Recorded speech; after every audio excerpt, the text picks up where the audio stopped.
if we want to expand our path, expand our sense of the possibility of what the path can be for us, what can open from the path, then obviously our practice needs to expand, and our understanding as well needs to expand. A lot needs to expand, in fact: heart, soul, sensitivity. So it's asking quite a lot, this expansion of practice, asking for a lot of elements, if you like, or threads to be woven together. That's part of the development. It's a necessary. And that comes, like everything else, almost inevitably, gradually. So already on the retreat, we've introduced 2 or 3 threads, really, at least. We have the practice thread of cultivating this well-being in the energy body just as much as we can at any time. That's a kind of a thread of intention that can be there at any time. We call that samadhi, this gatheredness, harmonization, well-being. That's one thread. And that brings nourishment, brings deep nourishment to the body and to the mind and to the heart. This just dwelling, resting in this permeated well-being. That's a really, really important thread of practice. Second thread is, again, related to the energy body, but it's really using the energy body to be in touch with and to care for what's happening in the emotions.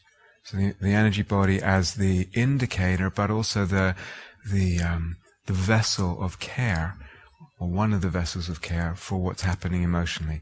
Really, really important as a thread in practice. And then yesterday we introduced the whole thread, the direction of imaginal practice and working with images there. And we talked about the balance with two-ness, etc., between self and other, self and image. So those 3 threads already, and they weave together like threads that, like a rope is made of different threads. They support each other. You can move between them. So part of developing the art of practice is not only developing the art of each thread, but the art of moving, navigating. How do I approach this sitting or this moment or this walking? What's going on? Which thread will I explore? Yeah. So there's a kind of somewhat improvisatory element involved in that. Now, add another thread, but it's a thread that you already know, that you're well familiar with, the thread of renunciation. Okay? So we're stretching what practice can be, but it relies on the basis of what we probably already know from our Dharma teaching. So renunciation, letting go. So it's all good and well, and what we're trying to say is very important and fruitful to play with trusting desire at times. This is part of what this retreat is about. What if I trust it?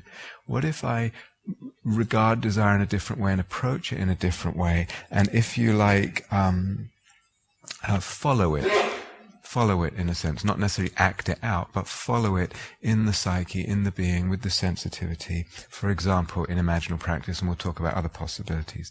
So that's great, and we really want to offer that and open up that possibility as something that's not commonly offered. Great and all very good, and you need more volume. At times we want to just, cool down, turn it off, let it go, drop it. Yeah, really, really, really good. Really kind. Yeah. So to have these options, not to be stuck in any option, really, and just always bashing away at trying to do the same thing, always on one thread, on one tack of practice. We have this fluidity, this flexibility that we're slowly gathering skill and art in. So sometimes either you just discern, this is the wisest thing to do now, drop it, let go, let the desire go somewhere else. And other times, you might just deliberately try to explore that mode of dropping and letting go. Yeah. So there's this fluidity and discernment that we need, or we're slowly developing. Yeah. Okay. So want to remind you of that possibility and stress its importance today. As I said, really, really a kindness. If you like, the capacity and the ability to let go, to drop desire, is developable. Yeah. In other words, it's something that with practice, with care, with attention, that develops. We get better at it. We get more confident that we can let go of desire if we want to, when we want to. Yeah. That confidence is really important as well. Yeah. Okay, so just want to offer, and we could talk about this for weeks, in fact, but just 4 possibilities. Probably you know them anyway. Okay, so rather than get into a whole extended thing and where this might lead, etc., just 4 practice possibilities. So the first is come back to what's nourishing. Come back to a nourishment practice. So what's a nourishment practice? Well, something like loving kindness is a nourishment practice. Whether the loving kindness is developed, is directed towards yourself or towards another. So say, if I'm having a hard time here, or I can't let go of something, and I think, I give myself loving kindness, maybe that's really helpful. Maybe I give someone else loving kindness. Look, it's got to permeate me on the way out. I'm going to get soaked in that loving kindness as well. Right? So don't always think it has to be you. Just loving kindness mode will be nourishing. When we talk about samadhi, that's almost by definition, it's a nourishing state. I'm just going to hang out in this field, in this bubble, and make it nice and warm and just as comfortable as can be, and just dwell in that. Let myself rest in that and be nourished by it. Often we grasp at things and we can't let go because our level of nourishment is the reservoir is too low. The water is low in the reservoir. You understand? So I'm looking out everywhere. What can I get? What's that? What about him? What about her? What about this? What's for lunch? And there's the anxiety of endless grasping coming from because we need more nourishment. You understand? So indirectly, taking care of the nourishment takes care of this kind of endless grasping and craving that's part of the human condition. Yeah? So anything that brings any degree of yumminess, yeah? Metta, samadhi, calmness, the harmonization of energy. And what happens is our muscle to let go, just drop it and come back. Whether that's the breath or the energy body or the metta phrases or however you're doing it. Just the more in our life we practice just this thing's and just drop it and come back, drop it. Even if it feels like completely futile, over time that muscle we get better at just dropping and returning. So to have faith in that, it's kind of very, very simple. Let me qualify that a little bit now and ask you, what is your tendency? What is your historical tendency in regard to that kind of practice and desire and dropping things? So you might be, historically, you look back at your years of practice and you see, I tend to drop a lot and come back to my nostrils or whatever it is, or my abdomen or whatever it is. Or you might be the opposite. I tend to be a very investigative type, and I'm always going out exploring what's going on. I don't give much attention to developing the well-being and the nourishment. So what's your tendency? What's your pattern? And sometimes it's good to just, okay, I realize that's my tendency. Let's practice the opposite. Let's learn to lean the other way. You understand? So again, eventually in the service of this flexibility, we have just a multitude of directions possible to us. We can tack in any direction. We're free. We're fluid. Yeah.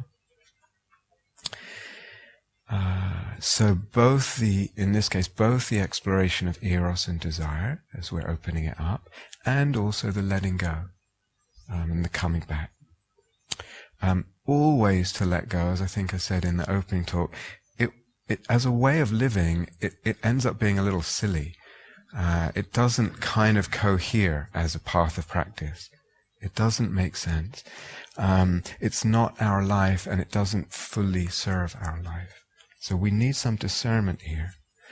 Always going after desire and exploring eros, and opening to it and letting it open us, will also be somewhat unbalanced. And it will, if I do that, I won't be able to open other doors, for instance, the door of deep emptiness exploration, because that involves letting go of clinging. Okay, so that's the first one, is just come back to something nourishing. It's the first possibility. Just come back, just drop it. The second one is also a little bit related to nourishment, and really it's to do with, the possibility that sometimes what's happening when we're chasing after something, I really need that thing, I really want that thing, or the mind is just distracted that way. What's actually happening is that there's some pain underneath the desire. The desire is not actually the primary thing. I don't really care about those chocolate cookies or whatever it is. What's happening is I feel lonely, or what's happening is there's grief, or there's heartache, or there's boredom. So it could be, something quite subtle as boredom, and we're disconnected from that heart state, and then we're going after this thing as a way of kind of smooth covering over what's going on. And we hope that somehow if I can, it's not conscious of course, if I can disconnect enough, I'll maybe get better. No, we need to connect. Come back, have a look at the heart. What something there might need caring for. And caring might just be connecting, which means just touching it, just holding it, just holding it in a caring awareness. That maybe is all it needs. The connection heals. The kindness in the connection heals. And in being connected, we're more grounded, and we're automatically chasing out less. It means coming back to what's painful, but the connection starts to slowly to soothe what's painful. It starts to heal it. And then there isn't this being propelled by some emotion that we're not fully conscious of. Yeah? Does it make sense? So second option is have a look at the emotions. If you're troubled by a desire, or have a look at the emotions underneath, give them some caring attention. And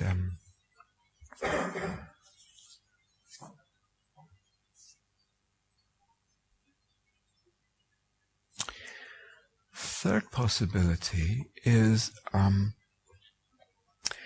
when there is craving, that craving is uncomfortable. The craving itself is dukkha. It's not an easeful feeling. There's tension and pressure that we feel when there is craving. And you can feel it actually, certainly in the mind, but you can feel it in the body and in the energy body. The craving itself is dukkha.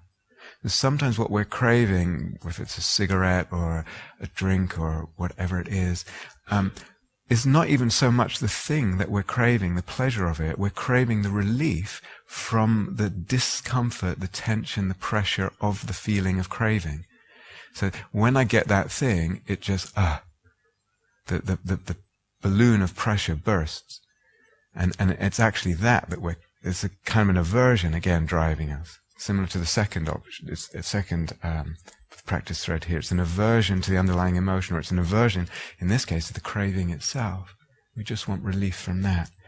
So what's possible is actually noticing, getting in touch with that feeling of the discomfort of craving, the pressure, the tension of it. Where do I feel it?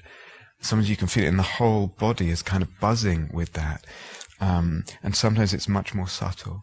But really, really helpful to notice, yes, craving is dukkha. Craving not only leads to dukkha, it is dukkha.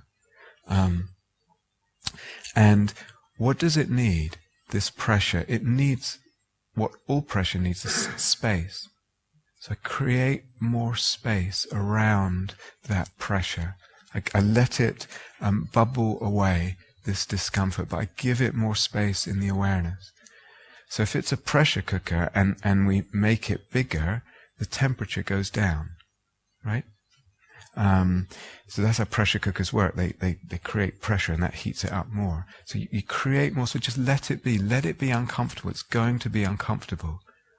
Like when you stub your toe, you just have to kind of, okay, just give it some space for a few seconds, right? And it just does its thing and then it peters out.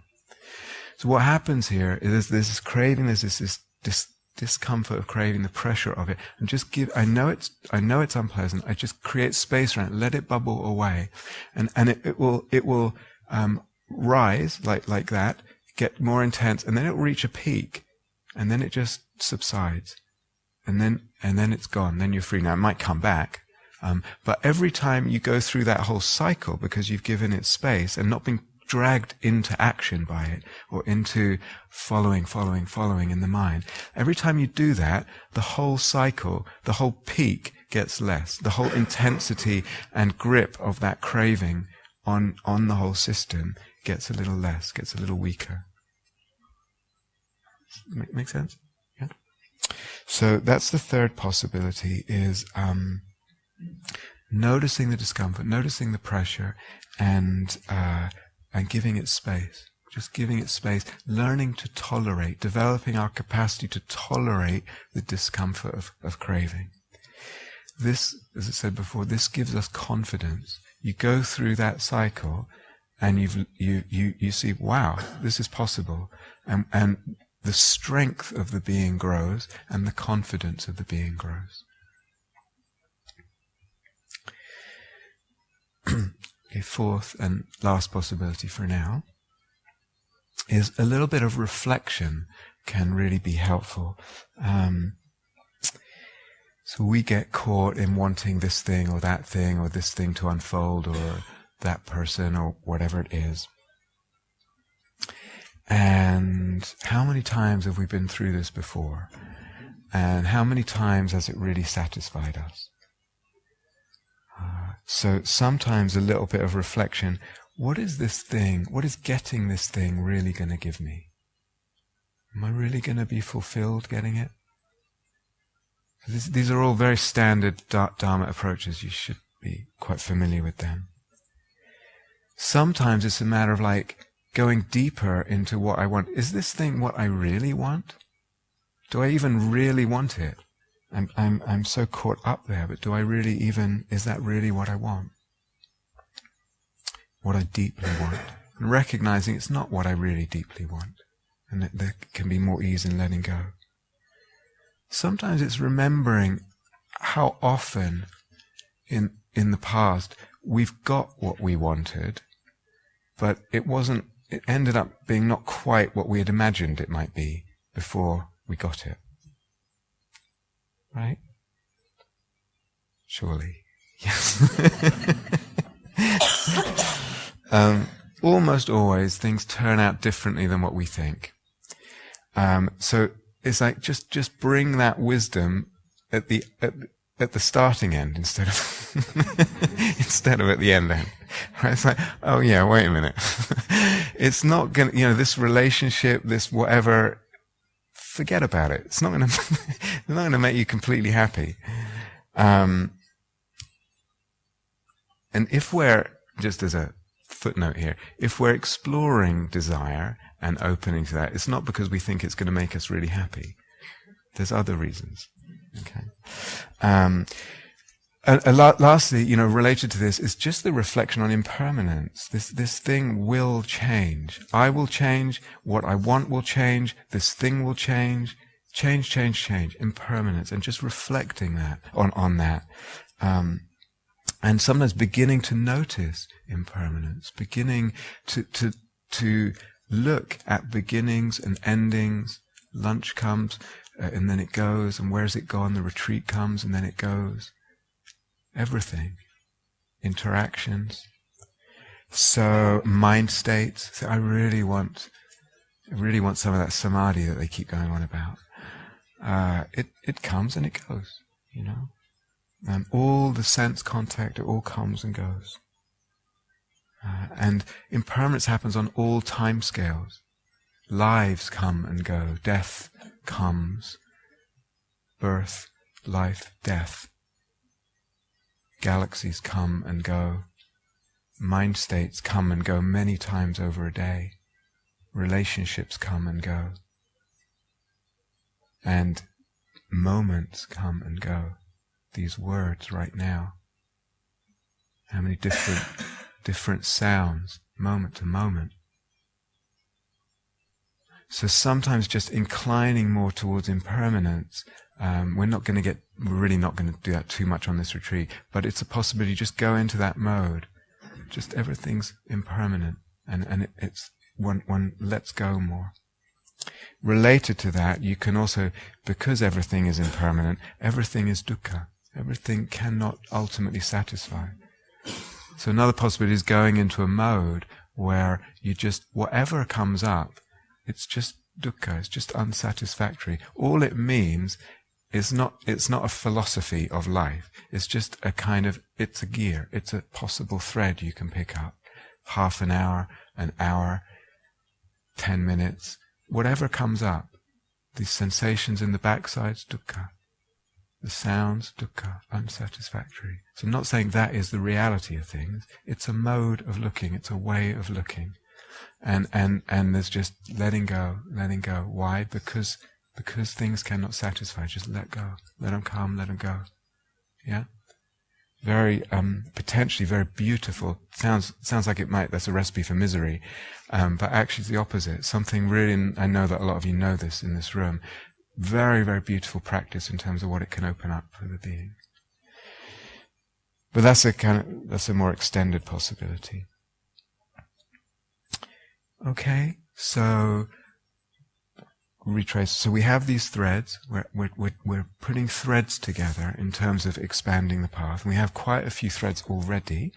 Don't get overwhelmed, but learn to navigate between them. And one thread is this business about renunciation. So you can do that in different ways.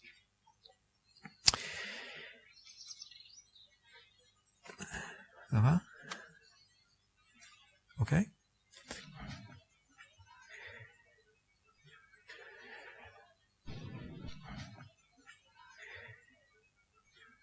In a minute it's lunchtime, and we'd like to just offer a thread within a thread, to take food, is taste and actually smell and sight. The theme of the senses and desire in relation to the senses. So meal times can be a good place to investigate this and to explore and open that out. And so we'll pick this up at several points on the retreat. If we just say, for the starting kind of entry level of this practice, we'll pick up, relate it to our theme of renunciation for today. So one way of approaching this whole arena of the way the senses are involved with food is to look at it from the perspective in line with the renunciation practices. So what that might mean is taking, let's say at least one, but maybe a few meal times meditatively. So that means now there'll be a lunch queue, and you may be at a certain position in that queue. And what happens in terms of the movement of craving, for instance, in relation to where you are in the queue. So you can stand there in the queue and be aware of, if there is, craving. Now it might be craving for the lunch. It might be the craving has a fear tinge to it. Will there be enough left for me when I get there? Or will all the good stuff have gone? So that's part of craving. Yeah, so you can be aware of that. Just you're standing there, the actual in the queue is a meditation, just open to these movements of the mind, of the heart. And then when you have the food and you're taking the food, also aware of what's the relationship with taking. You know, do I fear that I won't have enough and pile the plate high, or we're sort of stingy with ourselves? There's so much in food. I'm going to just say very little. But then also the smells and the sights. So this word Vedana, one of the translations, sensation. So the sensation when the food is in the mouth, or the smell, there will be the arising of hopefully mostly pleasant sensations. But that's actually quite interesting if you really meditate on the food, on the sensations arising in your mouth. What's actually there? These explosions, vivid explosions of taste, not much, gaps in between them. What actually is the experience of sensation, and what is the mind building up around the whole, thinks this is going to be the experience of food? Actually find out, so be close with the sensation. So what happens with unskillful craving is we get caught up with the mind's idea of what an experience is, instead of being at the level of sensation. So there's taste, there's smell, there's sight. Yeah? So you're probably all familiar with this, but we just invite that practice as a starting point, and then we'll develop it a little bit with food as the days go by. Is that enough? It's familiar, right? Yes? Okay, so just that for now. Could be now, could be at some point, but just do at least a couple of meal times like that, at least a couple. Yeah? And we'll pick it up. But enjoy lunch too. Compulsory. Thank you for listening. To learn how you can support the teachers and to